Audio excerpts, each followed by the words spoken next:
Okay. Let's see if that works. Oh, that works beautifully. Okay. Well, thank you for inviting me. I really appreciate it, Scott, Jeff. It's been a pleasure working with you both and putting this together. Yes, I did this trip to Nepal back in October and November, just recently. And, you know, a little bit about me. I know Scott introduced me, but I've been riding since I was a little kid. I grew up on dirt bikes. I took a 20-year hiatus and came back when I moved to Colorado back in 2010. I ended up buying a Honda Shadow, and my husband was on a VFR, and we started riding, and we kept seeing these dirt roads in Colorado, and we were like, it's so nice. So we started looking at these fantastic GS bikes that were all over the place. But at 5'2", I'm a little vertically challenged, and so my husband would take a GS out and I would ride the Shadow on Rollins Peak Pass. To say the least, I feel bad for the person that ultimately ended up buying that bike, but I traded it in for my first BMW, which was a 700 GS, and then eventually graduated, got on to a 1200 GS, and started competing in the GS Trophy, and been on the U.S. women's team 2 years in a row now. And it turns out I really enjoy it. So now I'm on a standard height 1250 GS, and I've been riding with a few folks in this room, and it's just a lot of fun for me, and I enjoy teaching off-road as well. Why Nepal? For me, I've had a love affair with Nepal for years, since I was little. Pictures of Everest really spoke to me. I always thought that I would want to hike it someday, at least to the base camp. And then I heard about this trip on 2 wheels, and I went, Nepal? 2 wheels? Take my money. So that's why Nepal. I am married. I've been married for about 20 years. My husband is homesick. But I went alone on this trip. And so some people have asked me, why alone? Well, we both work from home. It's the year of the pandemic, I should say the years of the pandemic. And I thought, you know what? I'm doing this one solo. We need just a little bit of space. I love my husband dearly. But this was about me and me going on this trip, and I really wanted to do something for myself. So that's why I did it alone. So I'll hop in here. I'm gonna go pretty quickly because I don't like to bore people to death, but certainly if you have any questions, feel free to just shout them out. There's nothing formal here. But real briefly, I signed up for this trip back in 2020. It got delayed 3 times. And it wasn't until 2 weeks before we were to leave that I went, oh, this is actually happening. And so I really hadn't told people about this trip that I had because I didn't want to get excited about it and then leave. But the reason I'm doing this presentation is not to give you a picture slideshow of my recent vacation. Really, the reason for this presentation is to hopefully inspire you all to go travel on 2 wheels. It is one of the best ways to travel, whether you do it domestically or you're doing it abroad. It's really an opportunity for growth. So this is from my airline window on the way into Kathmandu. I had this view out my window for a solid hour. It was just the range of the Himalayas coming in to Kathmandu. Yes, that is on. Kathmandu is at 4,600 feet. And this is coming into Kathmandu. There's about 1.5 million inhabitants in the city. A lot of these buildings, they're just all concrete. If some of you recall, there was a major earthquake over there in 2015 that caused a lot of destruction, but everything is concrete and rebar. This is just coming through customs. It's a very small airport, very easy to get through. I actually got my visa upon arrival. Didn't have that done in advance. And then, came in, met a couple of my travel mates, and we're ready to start exploring. This was thank you. Can you hear me better now? Okay. So this is on my way to the hotel. There were probably 75% of the traffic on the road were motorbikes. And the people who were driving the motorbikes had to wear a helmet, clearly, but nobody else did, including this infant child that is sat in between the driver and I'm assuming the mother. And I was like, oh, that's gonna help if you run into something. You shipped your bike? I was really amazed at a lot of the electrical wire there and a lot of the cable and stuff like that. This was a pretty common sight. I later learned that this was mainly phone and cable, but still just a common sight over there, especially when you're traveling abroad. This is not just in Nepal. This was the hotel that we stayed in when we arrived. I arrived 2.5 days early, just because I was 12 hours on the opposite side of the world, just so I could acclimate before we really, got on the bikes and I needed to start paying attention. And you shipped the motorcycle ahead? No, I used a tour company over there, and I'll get to that in just a second, but it's a great question, yep. So, I always like to talk about toilets, because it's a fun topic. But if you travel abroad, sometimes your bathroom facilities are going to be a little different than they are here. And so this was the site at the hotel. Nice and clean. Just, you might want to YouTube it before you go over.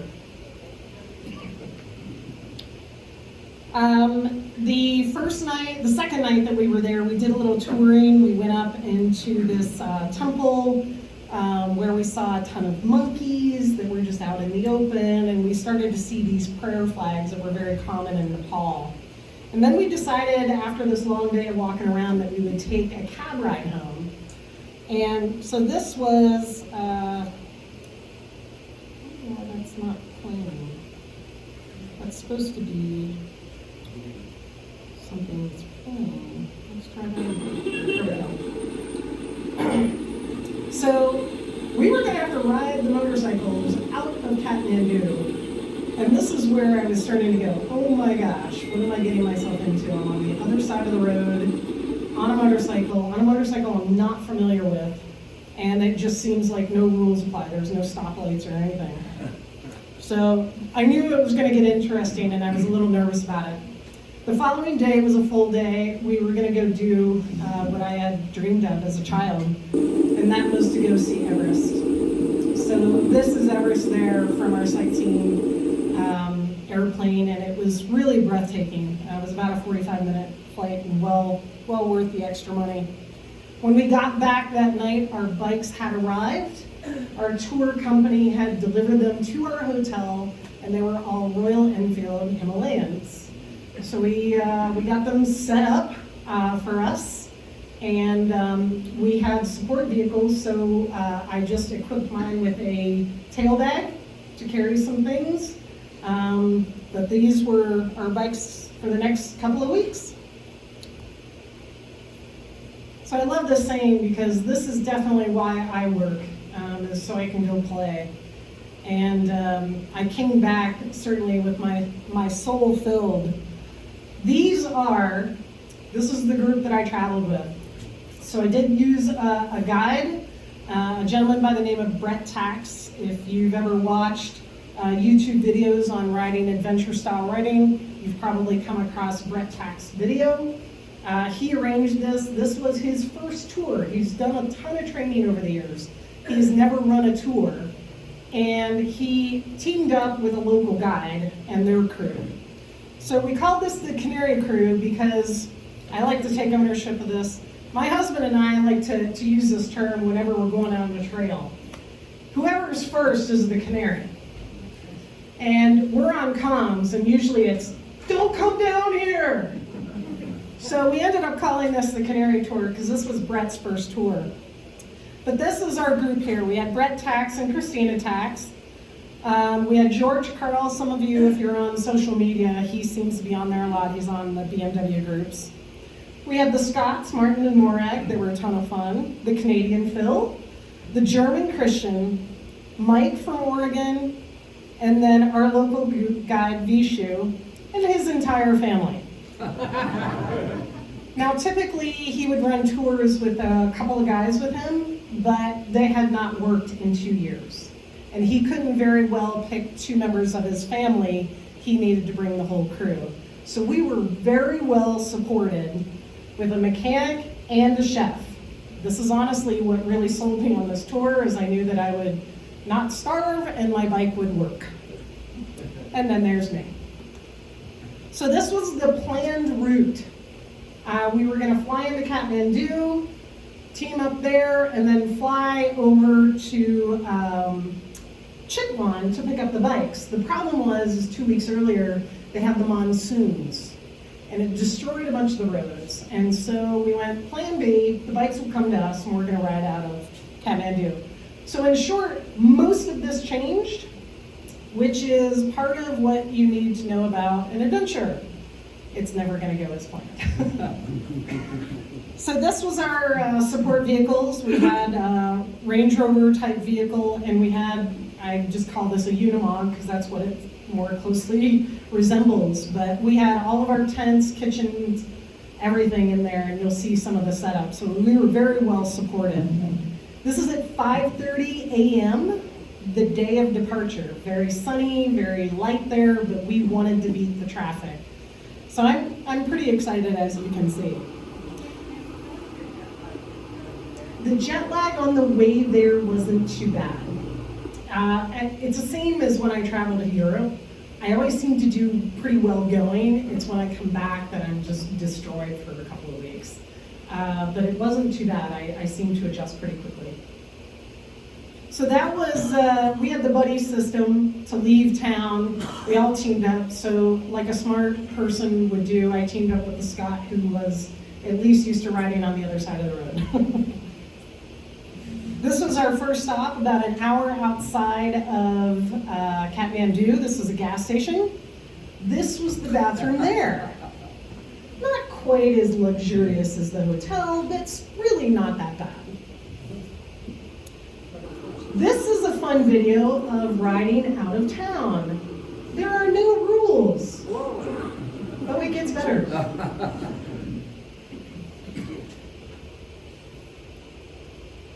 Whoop, kind of flying through those. All right, so this is the group here. We're starting to get out of the major metropolitan area where we're starting to see more of the prayer flags. Recording. And the bridges here, you know, they've got some dirt on them, and we're like, okay, now we're getting into the country. And it was very wet. We were starting to get into the dirt, but overall, pretty easy riding conditions. And I thought, I can handle this. This is good.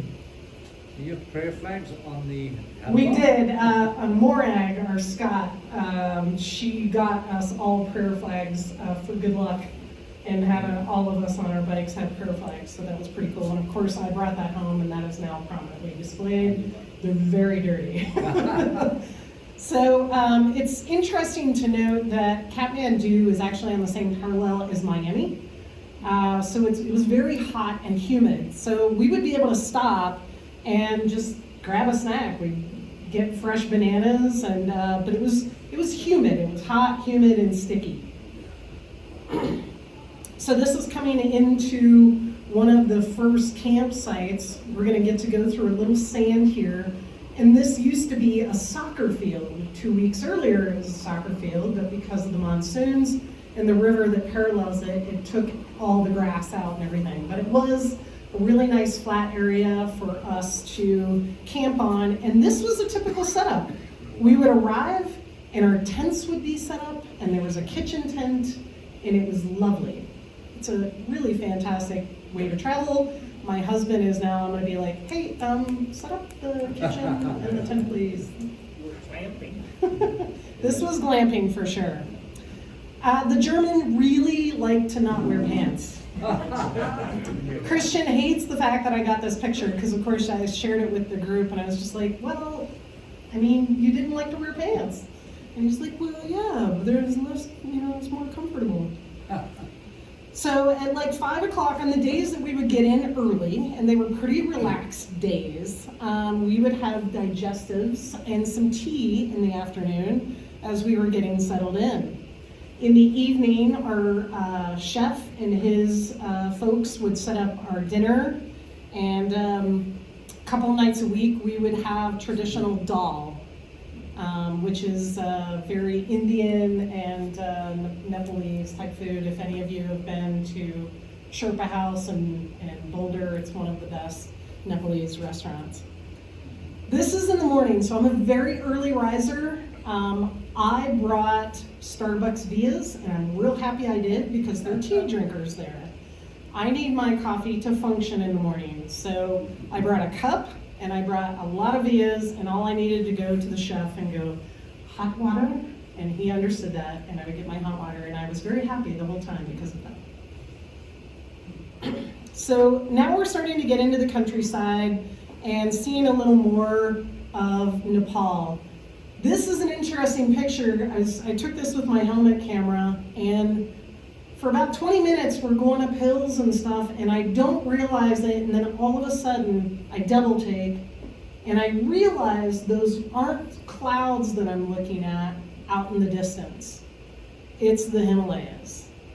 And we live in Colorado. We are very used to the view of beautiful mountains right out our window. This picture does not do it justice, and probably my description won't either, but if you can imagine for a moment where you look at the Colorado mountains, if you rise them up into the air another 4 feet, that is what it looked like in Nepal. The Himalayas are about twice the height of our mountains here, and it is awe-inspiring. My jaw dropped. I could not close my mouth for at least 20 minutes. It was really spectacular out in the distance. So these ladies are pretty funny. I was just like, ooh, we got some natives, you know, this is pretty cool. And I was very respectful, and they walked up and they're looking very strangely at us, especially us women. There were 3 women on our team. And they're looking at us, and I said, you know, can I get a picture? And they nodded yes. And they have very serious faces, right? And I didn't think they were amused with me at all. But if you notice, the one lady has a phone in her hand. 2 seconds after I took this picture, she goes, can I get your picture? And I said, sure. Then they were super smiles, and they're hanging off me and doing all kinds of stuff. So they're super friendly, but I just thought it was funny that this picture, they're very, very serious, very serious. So this is pretty typical of the towns that we go through. People lived upstairs, and down below they would just sell things. This is their way of life there. They sell shirts, they sell water. And especially in the remote areas, they don't get a lot of tourist traffic where we went. This is where, now keep in mind, you're not capturing the smell in the picture. Take that in for a second.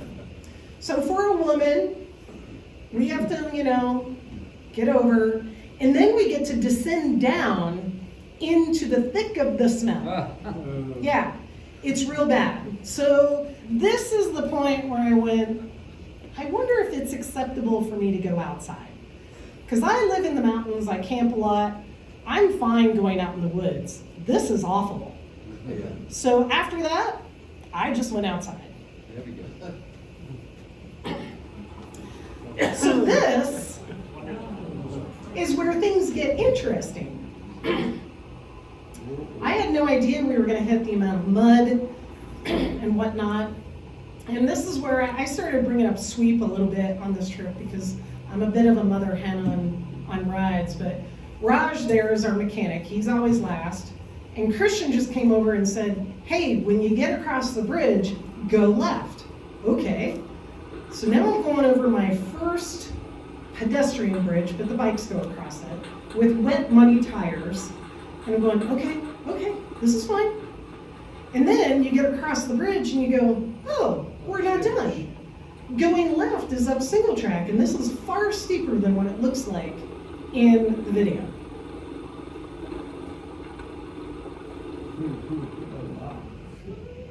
So that was kind of my first step into, okay, this is getting a little more challenging. But this was the town that we just popped into, and we got to meet the locals, which honestly is the best part of traveling to different places like this, is meeting the people. And of course, I gave Colorado GS Girls stickers out all along the way to leave our mark. And then about 12 noon every day, this is when the school kids would go home. They all wore uniforms. The kids spoke very good English. It was kind of funny when you would answer them, they'd ask you a question. Whenever you would answer them, they were almost like, oh my gosh, it worked. So this is just another camp set up, and the people in town would come out. It was almost like we were rock stars. I mean, we were white people on motorcycles and tents, and they were just really in awe to see us and wanted to meet us. Is that the German in the shorts again? Yes, that is the German in the shorts again. 3 on the bikes. Here's camp. And there's What George. kind of arrangement, do they have anything for insurance on those motorcycles that you get? I don't know about the insurance that they have. I mean, anything that broken, we did have mechanicals. Raj would just fix. Now, if we had major damage, that was on us. We did know that, but if it was normal wear and tear, it was not. But I also had additional insurance if I got hurt. I could get back to the US. I had the insurance to get me back here if I needed to be medically transported. All right, so this is kind of hard to see in this slide, but this is from the monsoons that happened 2 weeks earlier. And it was right in the region of Nepal that we were headed. It was the reason our route changed. So those monsoons, those newspaper articles that you saw were from October 22nd, and of course here we are, October 30th, heading up into the mountains. You can see that we're starting to pick up a little bit of mud, especially on our feet and everything else. We did take a lot of coffee breaks and just to chill out and meet people. It was a very nice paced tour. How many hours a day? We did, we would leave typically by 8, and most days we'd be done by 5, but there were days that we came in after like 7, after dark. But that was the adventure days, when things didn't go quite as planned. So you can see some of the mudslides on the other side of the road here as we're heading up. And I don't know why some of these aren't playing, but you'll see this is basically new road here. And I apologize, this is supposed to be playing audio, and for whatever reason it is not, so sorry about that. It's probably not a bad thing because it is unedited from my helmet, and I'm not always PC. And I play music as well, but it's fun for people that don't mind, an exhaustive swear word every once in a while. But you can see the mud's getting pretty thick here. This is where things I am in absolute heaven here. This is 2-track road, death on the left, beautiful views, and I am just on cloud 9 right now. It is a river, pretty far down. Yeah.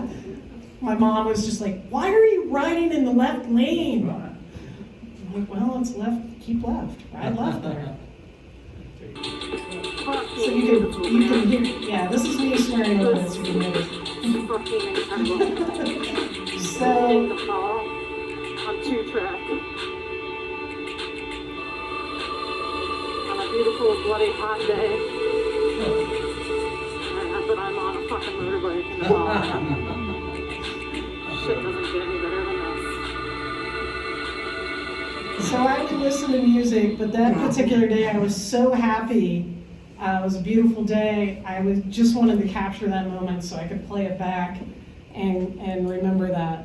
And then this was our campsite. The campsites kept getting better and better. And you can see the clouds are settling down below in the valley there. And we just had this beautiful spot on this mesa after doing this incredibly hard afternoon. And then the next thing you know, we'd be talking about it in camp, really excited. We just did this really hard section. And then like 5 minutes later, you'd see a bus go on the same super hard section, and you're like, oh, I guess it's not that bad. I called my husband at some point. I don't know if anybody in here has ever ridden Switzerland Trail. Switzerland Trail up here. I told him, I said, it's like riding Switzerland Trail, but with buses on the road. And then we got to sit outside and have dinner, and the next day we continued on. So this is just a little more of going through the different towns. This lady was fantastic. We just bought a few snacks at her place, and she kept bringing chairs out. She was so excited that we had chose her store to buy things, and she wanted us to spend time there. I don't know if you can see that giant spider, but that spider was at least that big. And they were all over the place. And we got to see a lot of sheep and goats, and the women would carry, we called them walking bushes. They would carry all this basically food for their animals up these steep hills, and they carry them, and I don't know what the proper term is, but they basically tie it up and they put it around their forehead, and that's where they carry the weight, is here, and they go upward.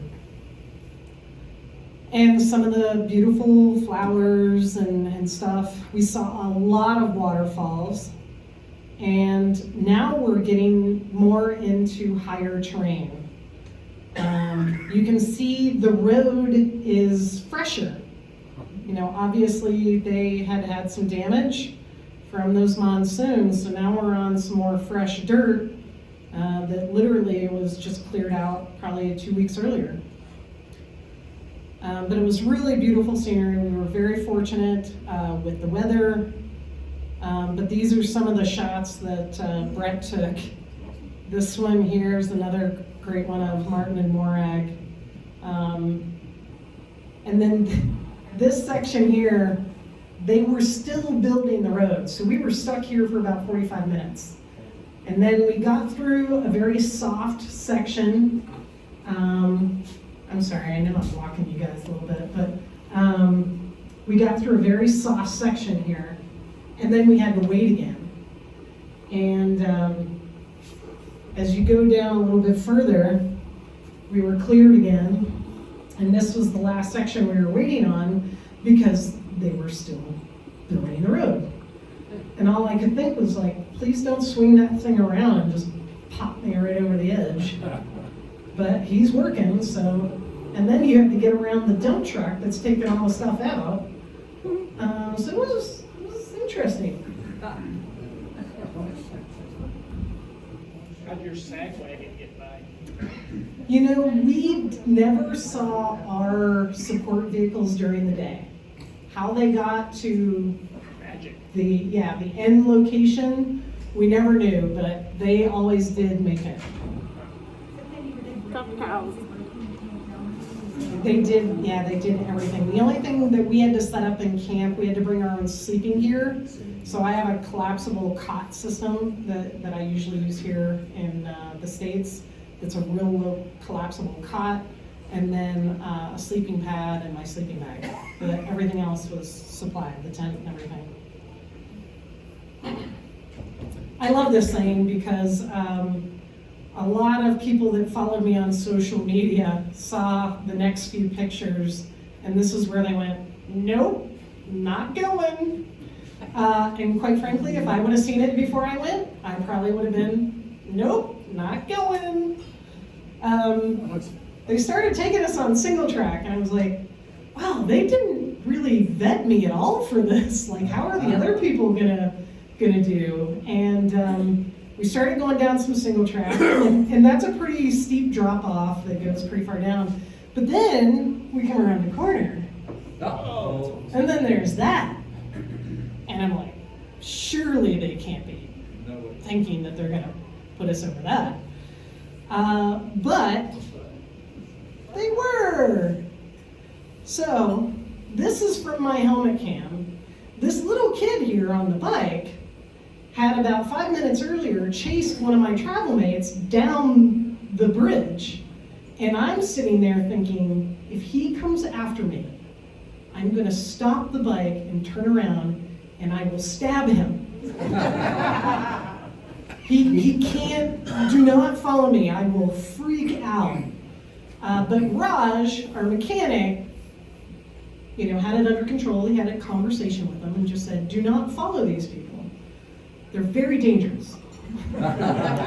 So this is my turn to go across the first of 7 bridges. Flexible? It is metal. Not right now. It was dry and it's got some bars across it. How much width do you have between your? I estimated probably about 4 feet. The actual decking was about 4 feet wide. Did you look down? Hell no.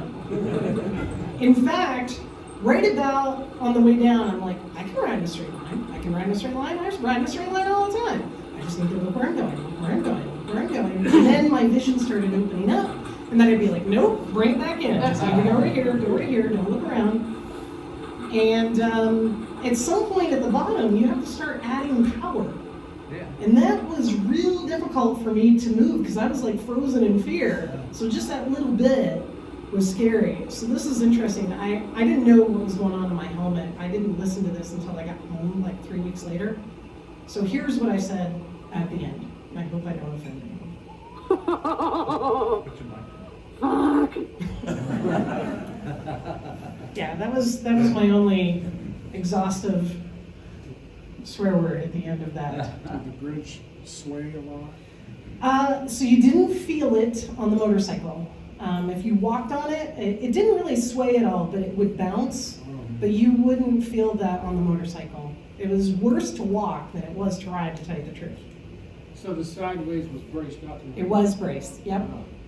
Yeah, you can see the braces in this picture. This is, of course, my favorite picture from the whole trip. Brett took this of me coming off the bridge, and it was certainly a framer. This is before that picture was right before your swear word. That's the Yes, first that was just how I was coming out. Now this is another bridge, and this is from Brett's camera.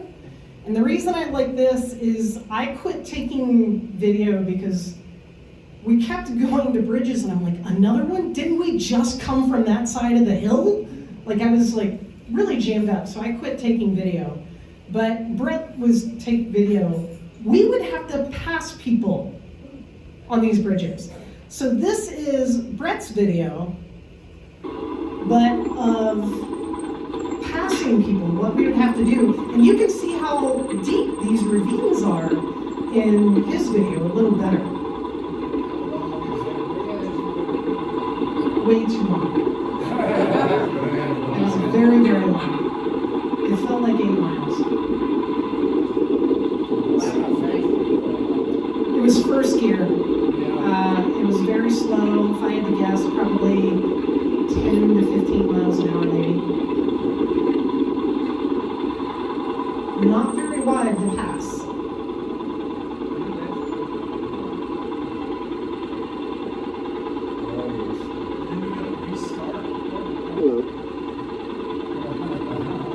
And it's tight. And then you have to restart.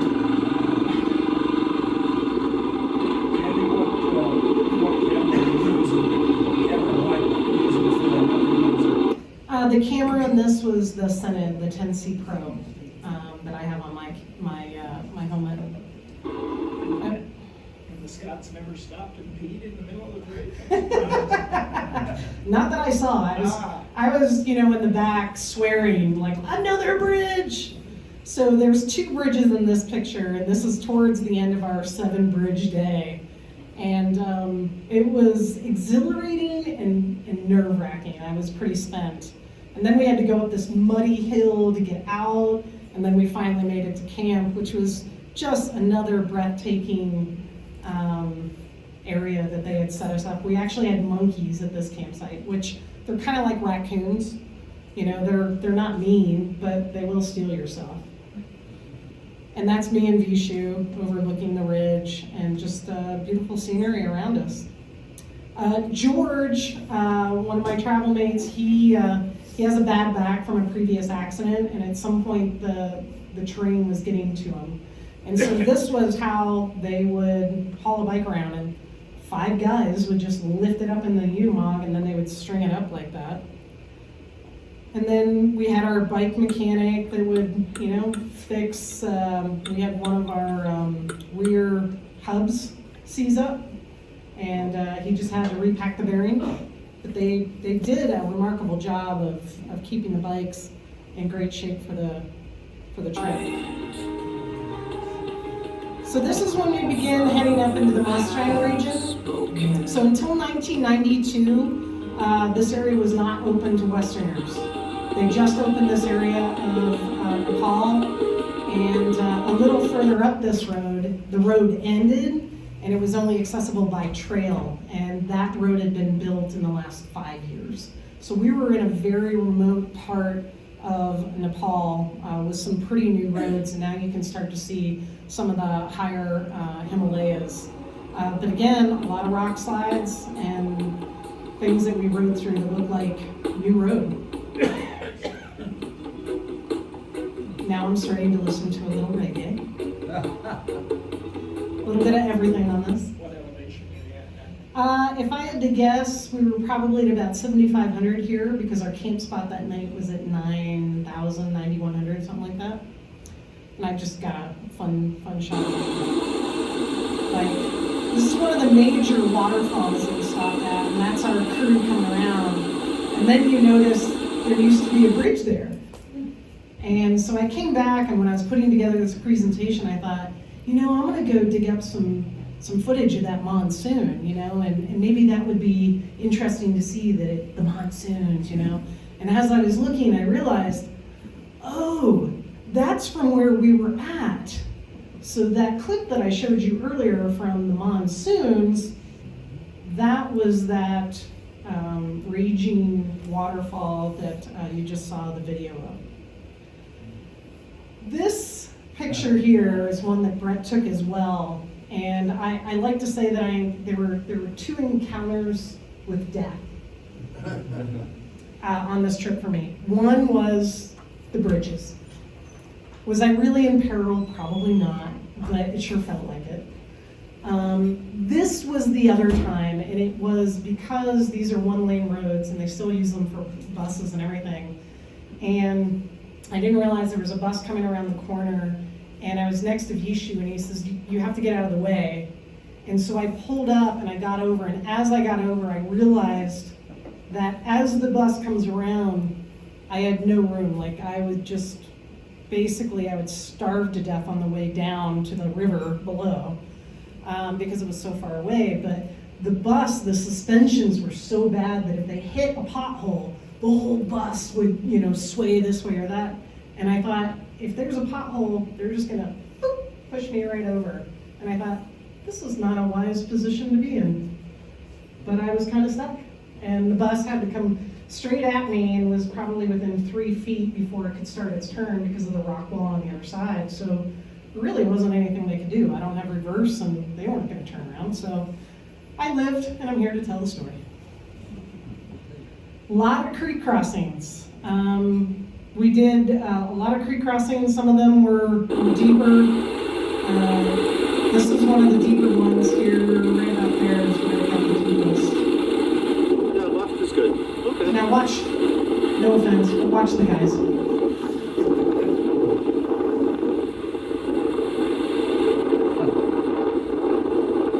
Must be nice to touch.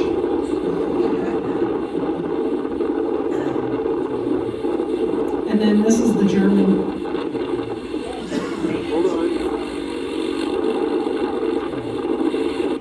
And he was a pretty tall guy, so he could just, you know, go right through, but I don't have that luxury. And we found a lot of time to just hang out in clover fields and drink coffee and enjoy the scenery. And I had Wi-Fi here, so I was able to connect and finally send a few photos and let my husband know I was alive. This is just us having lunch at one spot, another creek crossing. It was very wet up there, but the skies were blue. This was all lingering effects from the monsoons. And then we came to the last bridge of the day, and you're like, not another one. And but the payoff was this. Again, I'm grading from here to here on this section because it's 2-track. It's not accessible by road because that bridge was the only way across unless you forged the river. And it was just a lot of fun. So that's one section of it.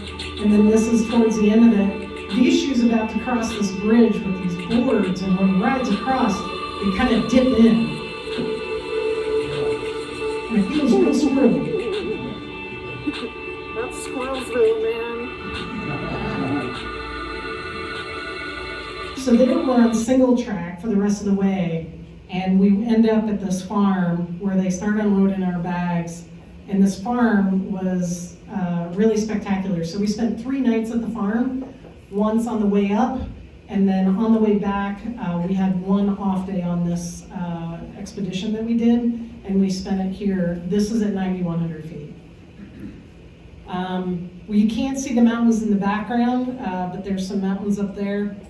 But it was a cool little farm. They grew everything. Everything that we ate while we were on site there, they got from the farm. The chickens were alive that morning. You know, that kind of thing. And this is just what Being one of invited the into someone's going home into the and houses listening to there. This is typical of what they would Pretty look like. amazing. Yeah.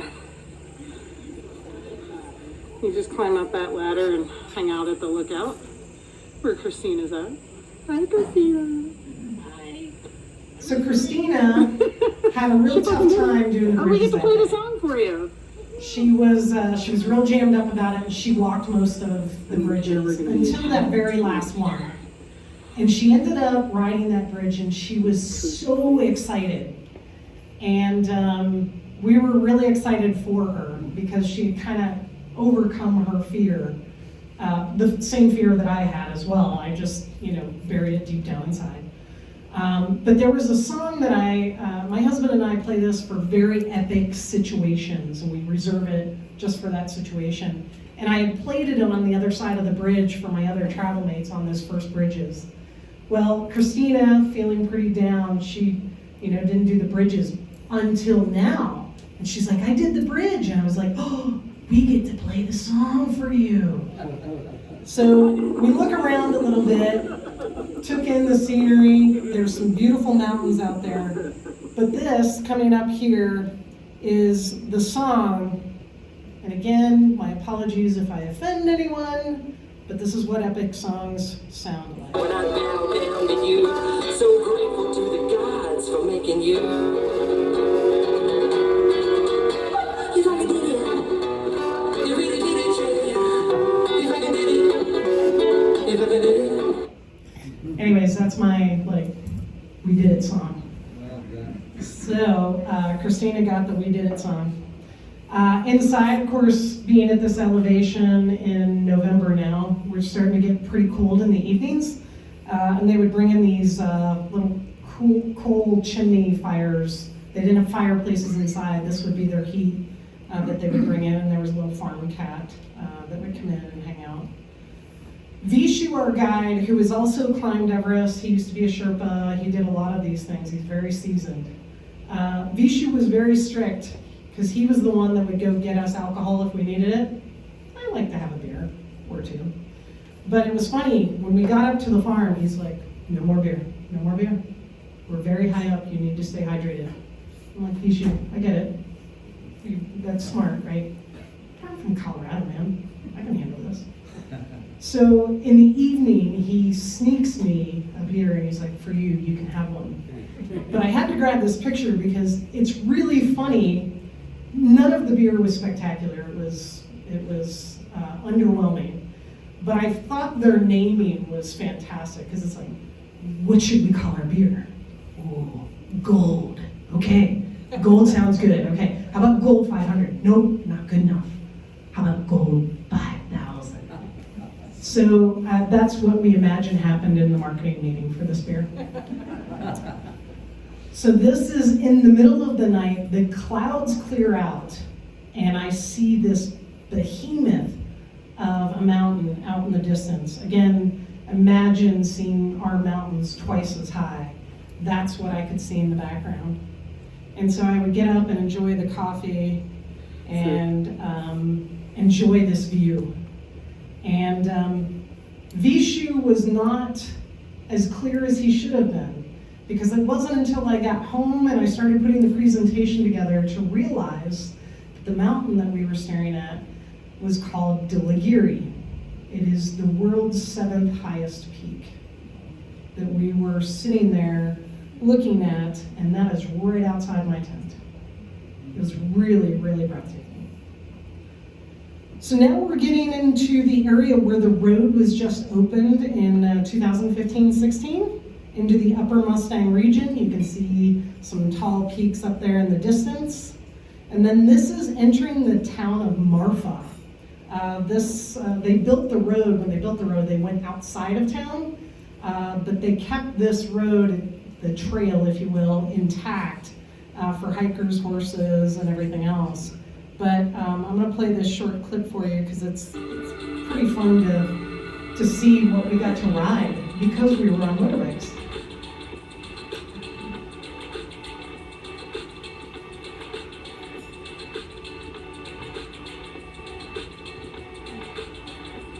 And everybody took, motorbikes. There were actually street signs for that. And people would get out of your way and they would wave. There were definitely hazards in the roads at times. You really had to pay attention.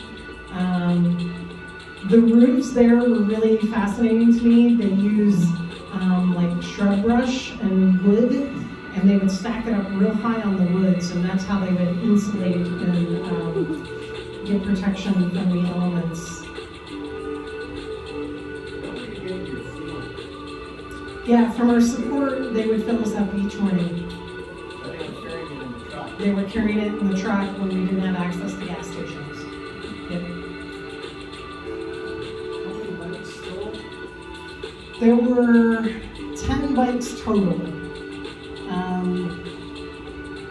And I'll get into a few stats later on number of mechanicals and stuff like that. It was just a neat town to ride through.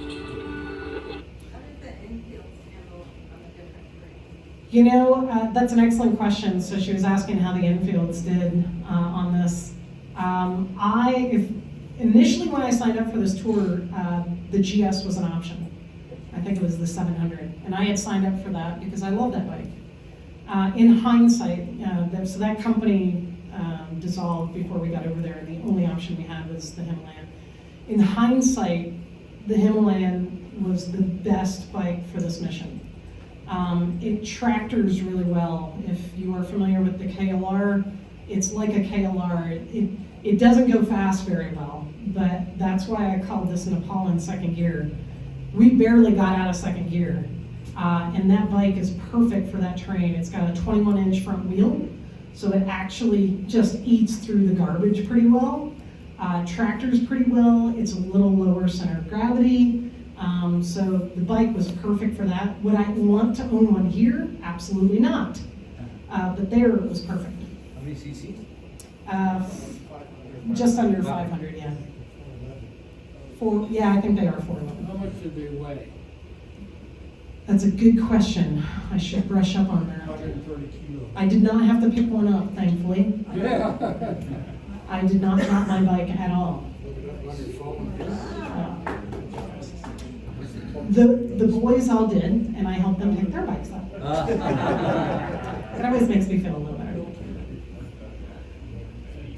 Another lunch spot here, getting up towards the high alpine. So this river is called the Kali Gandaki River, and this is the Kali Gandaki River Valley that's headed up into the Upper Mustang region.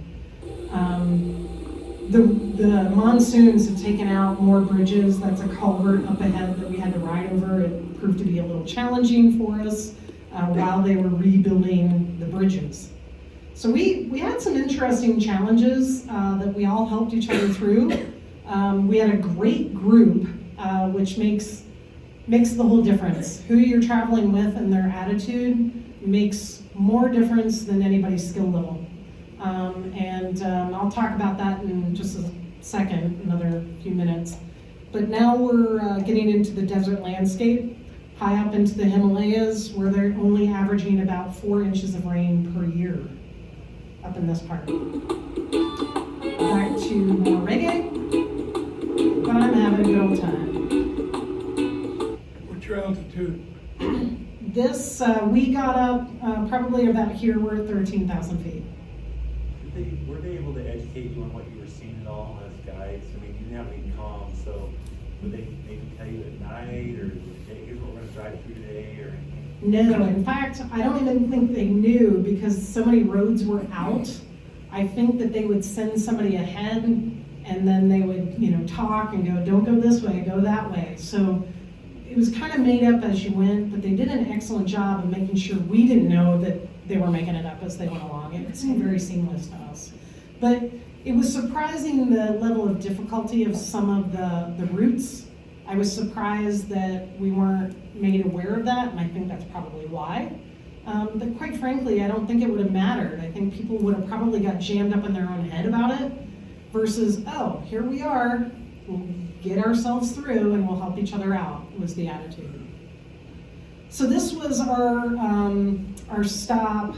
It was supposed to be our second to last stop, and this is at 12,500, so we're doing a little bit of this at this point. And this is the only hotel that we stayed in the whole time, and I use that term loosely. It was more like a hostel. And this was the inside, and we had the rooms here. This was our main eating room. This is where we hung out. There's no heat in this building, but you'll see there's a heat lamp in this room, so we hung out here. But we needed warm clothes to sleep at night. I was very excited about getting Pringles. I had been trying to do laundry for a couple of days, and because every morning it had been so humid, I couldn't dry anything out. So when I got to this room, I had a gear explosion and was trying to get all my gear dried out, the stuff that I had washed a couple of days before. I had a very small portable hair dryer, which turned out to be very useful. I can be wet anywhere else, but I need dry socks. And incidentally, all my travel mates borrowed that same hair dryer for their socks. It was very popular. And I had a toilet. I was super excited.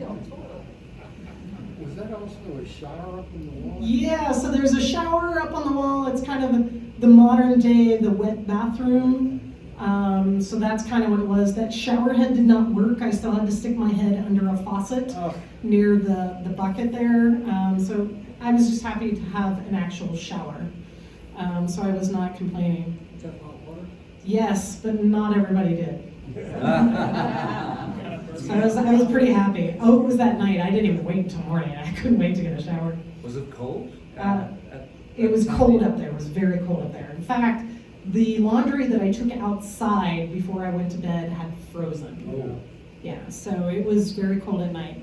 So this is the next morning, and us three girls. So that night we woke up, and two of my travel mates had altitude sickness. And a third, the German, he had some kind of stomach bug. So we had 3 people sick, and we were a little concerned about going further up to the China border. And we started talking about this as a group, and Morag, who's in this picture, the Scot, she was real tore up. She really wanted to get to this monastery that was at the top on the China border, but she was probably in the worst shape of all of us. And I told her, I'm like, this does not get better for you until you turn around. And tonight is gonna be real bad. It's not gonna get any better. So we talked her into going down, and she was real tore up about it, but we stayed together as a group. And it was a great decision. By the way, somebody asked about fueling the bikes. There you go. So that morning, when we made the decision to turn around, a lot of people weren't real psyched about it, but we made the decision as a group. What happened next was something that was not planned, and even our guide hadn't planned. And so what we did is he said, hey, would you be okay with a little 3-mile trail off to the side to go see this monastery? And we went, sure. So we get on the bikes and we literally ride 10 feet down to a a double track trail that went steep down. I had a fantastic time on this trail. None of my travel mates really enjoyed it. But I really enjoyed this section of trail just going down in. Some of them we had to ferry their bikes out, but what happened next was really cool. So we get to the bottom and we had another 1.5 mile hike to another monastery that was in the hills there, only accessible by trail. In fact, if you remember, this is all new road. So you couldn't even get up into this region 5 years ago by road. You had to hike it or take a mule or whatever. So this is the original trail that used to come up into this region behind me. And we would hike 1.5 miles in to this monastery that's in the side of the mountain, in the caves. And so we come across around the corner and there's all these prayer flags and all these beautiful colors and monks that live in these buildings that they had built. And it was an amazing experience, really moving, quite frankly. So this is called a Amani stone. This is some of the Sanskrit that they would have. I had asked the guy, one of the monks there, how old this monastery was. It was founded in 800 AD. And so we went to this place that honestly, probably not many people get to see because we made the decision as a group to turn around and do something that we hadn't planned. And it was really probably the highlight of my entire trip, was this monastery.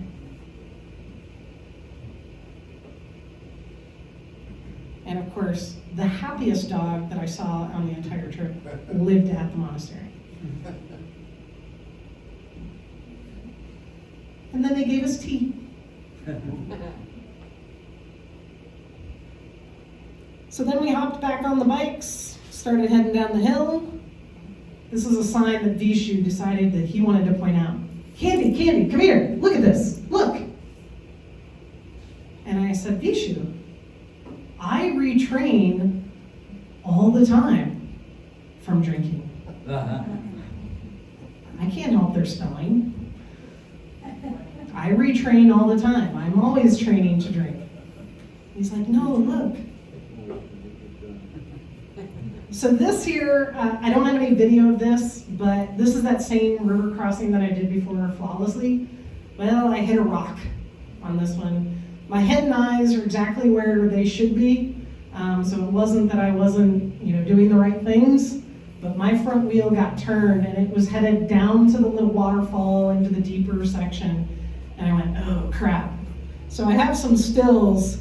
Okay, now I've got a foot down. Here's one of the guides ready to jump in to save me. Except he starts pulling on the bike, which is really throwing me off. And I'm only a 1-footer anyways, so if you've got me pulling this way, now I'm all over the place. I am super uncomfortable. I'm not happy about his help, but I know he's really trying to help.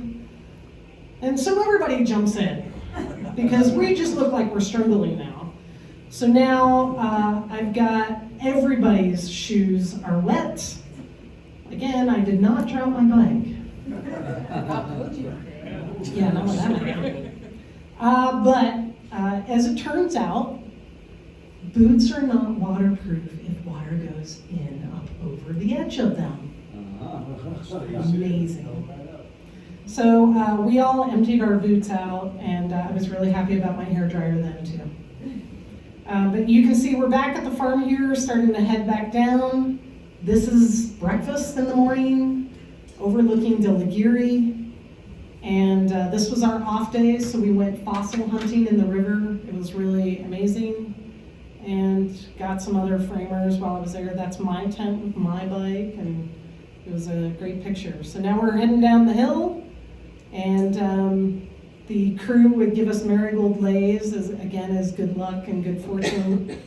Morag taking a swim in the river, and now we're winding up the trip towards the end of our 2 weeks on the road. I'm getting pretty comfortable with my bike at this point. And this is one of our last nights. We went and checked out this little farm. I thought this was kind of a funny little, I wouldn't be happy if I was the mom. Listen here, kid.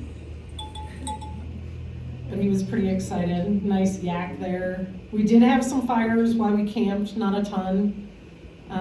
But we had some beautiful scenery, got to interact with the locals and get some selfies.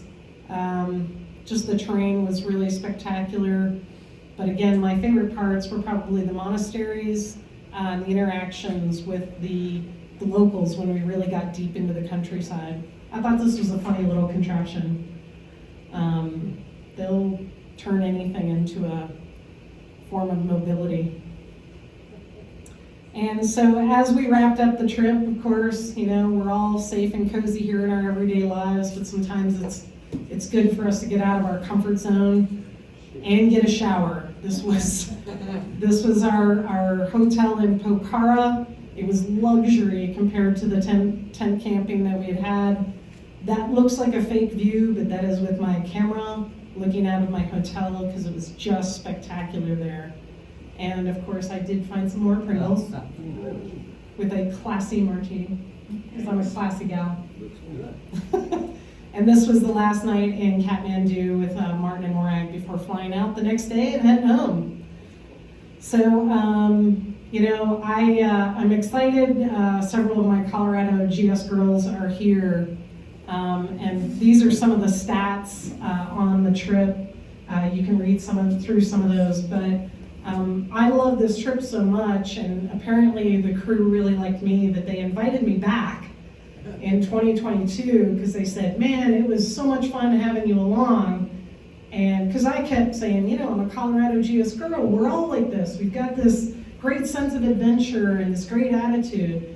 And Brett says, we'd like all of them to come. So he invited me back, and he announced the tour literally like 2 weeks ago, and it is sold out, and part of my 2022 travel mates are sitting in the back there, and we're going to be going back to Nepal. So we're really excited. There's going to be 10 of us on that trip, and we've got some amazing people, and I'm really excited about it. But those are the stats. I do like to see no Yetis seen. I did not see any Yetis. Monkeys, a lot of monkeys, near-death experiences, 100 plus, but actual near-death experiences, just the two.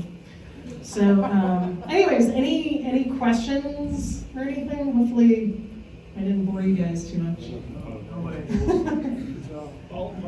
you cost? What did it cost? $6,500. That did not include the airfare. It did include the bike rental. It included all of your food, except for if you bought extra snacks or your dinners and food in Kathmandu, so before the actual tour part started. So no Pringles were included? Pringles were not included, but I was happy to spend that money. Pretty cheap over there. Those rivers look like glacial runoff. Did you see any glaciers? Oh yeah, I mean those mountains in the Annapurnas, which is where we were, most of those mountains are at 26,000 feet. Some of them get a little bit higher. So a lot of it is glacial runoff for sure. I was thinking you'd have 15 to 18,000 feet above where you were. Yes, we did. So we were at 9,100 feet at the farm, and remember if you Dhaulagiri, that is at 26 something. Yeah. So that was, that's pretty far up compared to where I was at. Yeah, that'd be like standing in Badwater Basin with twice the height as Panamint in front of it. It's tough to describe. It's certainly impossible to capture a picture of. To be there in person, it's really awe-inspiring. No, we got real lucky, because I've talked to other people that have toured over in Nepal and they've hit rain. Like, I was prepared for any and all weather, but we had we timed it really well, fantastic weather. Never had rain. Any other questions? It seems surprising that it's so lush. It's lush down below, but it's kind of like it's a jungle. It's again, it's more like Miami down below, and then it's more like being in the Alpine Loop up high. Is that because you're on the leeward side of the mountains there, you think? It's hard to say. I didn't really study up on the climate and how all of that is formed over there. When we first flew in, I wasn't sure if what I was seeing coming into town was smog or if it was humidity. Because you're near India, it certainly could be smog. I think we were fortunate because of the rains. I think it probably tamped down a lot of the smog, and I was probably seeing more humidity at the time. But I have no doubt that it probably gets pretty smoggy down in the lower elevations. What was your question? I'm curious as to what the three phrases were. I'm gonna have to relearn these. One was, how are you? I am good, so that's 2. And then Vishu taught me how to say 1 beer please, which I know how to say in 8 other languages. Makes my mother very proud. Did you have to change any tires along the way? Were you able to get by on the set of tires on the whole trip? So we did not have any flat tires on our tour, which is pretty amazing. On the subsequent tour that they did right after ours, I think they had 4. In fact, they had a tire, they plugged a tire, and as they mounted up to go further, another tire had just gone flat for some different reason. So I think we broke in the bikes, and then they got to fix them. They had a bike, the frame cracked on one of the bikes on the second tour as well. So those are Royal Enfields, you say? Correct. Royal Those are Enfields. now made in India, aren't they? They are, yeah. So I think they're a little cheaper to bring in over there. It was interesting talking with Vishu because he wants to get his own bike, so he's not relying on an outside company for those things. And he was like, these things are not well cared for, you know. So he's trying to find bikes right now, and what a bike costs us here is something very different over there because of tariffs and imports and stuff like that. So he was looking at actually the 310 GS is like his next purchase. It's very odd that it costs something completely different there than over here. It can, but it's a different country. Yeah. It's a whole different set of rules. It's Yeah. a whole different boat. Scott? It didn't look like you had TKCs on those bikes. No, in fact, some of the tires were really terrible, like balding and stuff. And, you know, I say the same thing here in Colorado and anywhere else I ride in the US. People get so jammed up about tires, tire pressure, what oil are you running? What tire pressure are you running? And I have always been of the mindset, like, if it's black, round, and holds air, let's ride. Most of the time, it's the person, not the bike. I'm not saying that tires can't affect your riding, don't get me wrong, but when you're going less than 25 miles an hour, probably not a huge deal. And those tires did just fine on that terrain. The mud there actually was not slick, which is interesting to note. That might have been a different story had the mud been slick.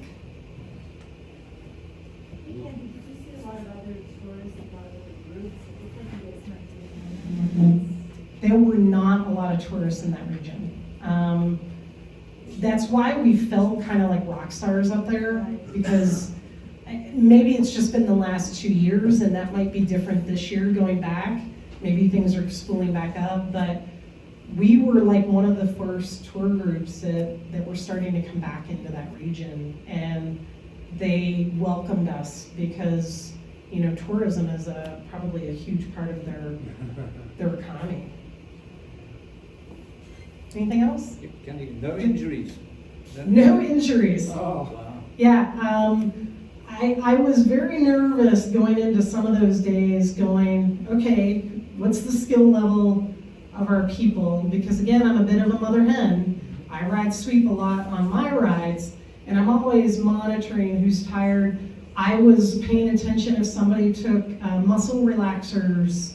You know, there were people who were taking medication to, you know, ward off altitude sickness or things like that. And I'm very cognizant of that stuff and how it affects your riding. So for me, I'm observant. I like to ride in the back, see how people are doing. And then if they do something stupid, then it's, hey, let's take a break.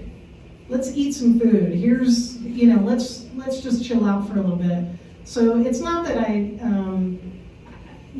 try to, you know, get on people about doing certain things, but I can usually clue into it and just be like, hey, let's hang out for a little bit and drink some water or whatever. But I was really amazed at how well everybody did. If they got in over their heads on something, they would stop, they would take their time.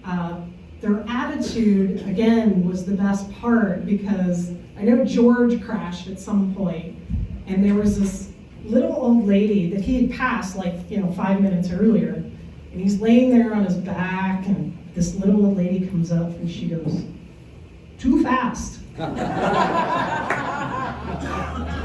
And he loved to bring that up, and so anytime that we had somebody drop a bike or something, it was too fast, too fast. I mean, keep in mind, we're going like 10 miles an hour, so anyways, too fast. Which rider had the least experience? Which rider had the least experience? So Mike from Oregon had only been riding for 2 years. And he did pretty well. We were nervous on some of the bridges with him because he seemed to add a lot more power, like to make it go quicker. And that, you know, if you go into the fence, is one thing. If you fly into the fence, is something completely different. But again, he did remarkably well, and I was really happy with how everybody handled their own skill level and monitoring that and whatnot. But I'll do one last question. Good. Besides going back there, what's next on your bucket list? Yeah, so Vishu was such a fantastic guide, and I really enjoyed traveling with him. And he also has a lot of experience in Tibet. And I think they're going to do a Tibet tour in 2023, and I would really like to do that. All right, thank you guys very much.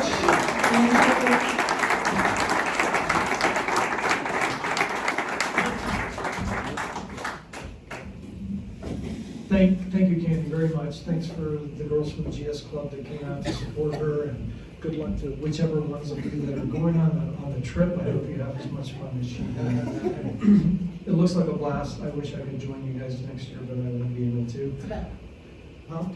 Tibet in 23. Again, thanks everybody who came out tonight, and stick around if you got more questions. Candy might be here for a few minutes, and I'll be here. So thanks everybody. Have a good night. Excellent.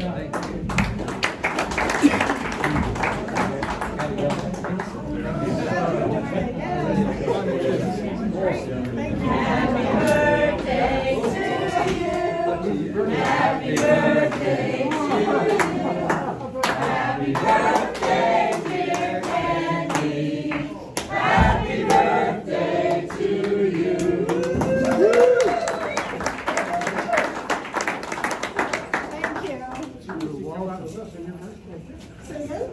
I did, yeah, today is my birthday.